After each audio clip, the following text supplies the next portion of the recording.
No question. Yes. Thank you. The question is now to the Premier again.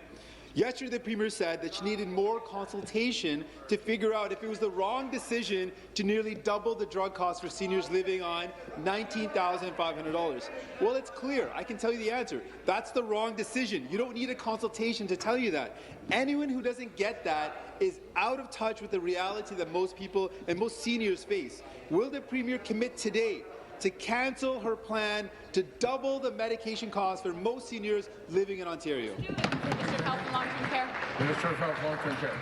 Well, Mr. Speaker, the member opposite knows that we're not planning to double the costs to our seniors, but we've indicated the Premier has been crystal clear in terms of, as we put this forward for consultation, as we draw in an additional 170,000 of the lowest income seniors who will no longer have to pay any annual deductible, as we post that for consultations, the regulation, we will look at all seniors and how it impacts them. The Premier is very open to having that conversation. I would hope that the member opposite would be part of that conversation as we determine what's best for our seniors, but I'm disappointed that he refuses to acknowledge that those 170,000 of the poorest of the poor seniors will under our plan will no longer have to pay any annual deductible, Mr. Speaker.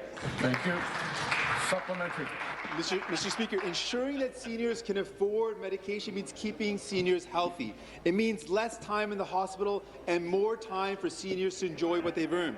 And it also means fewer worries Deputy House Leader, second time. about how they'll pay those bills.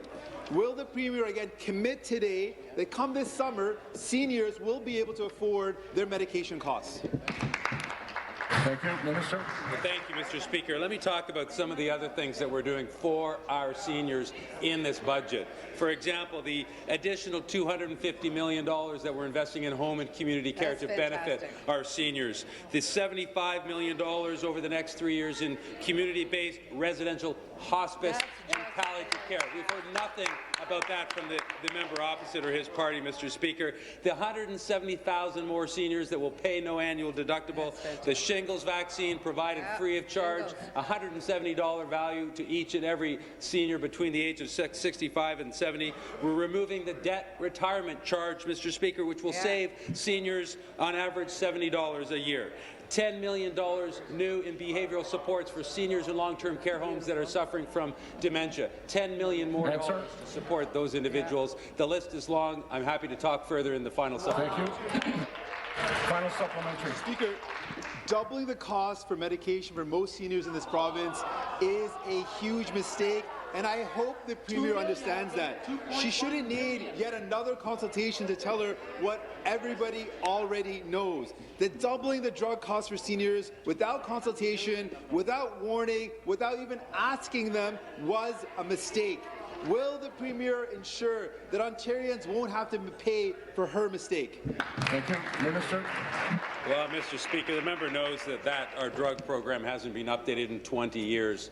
So we decided that we would actually bring 170,000 more of the lowest income seniors into the category which allows them to pay no annual deductible at all, to go from $100 deductible annually down to $0. I would hope that the member, at least that the old NDP would have supported that kind of measure. The new NDP has chosen not to reference that whatsoever. It's not a doubling that we proposed. It's increasing that deductible from $100 to $170, but the Premier has been absolutely crystal clear. She's willing to work with the opposition party. You've come up with no suggestions. I know you want to spend more and more and more money. We have an incredible drug program in this province. We need to make sure that we get it right for all seniors. That's the commitment that our Premier and this government makes. We'll do that as we go forward with consultation. Thank you.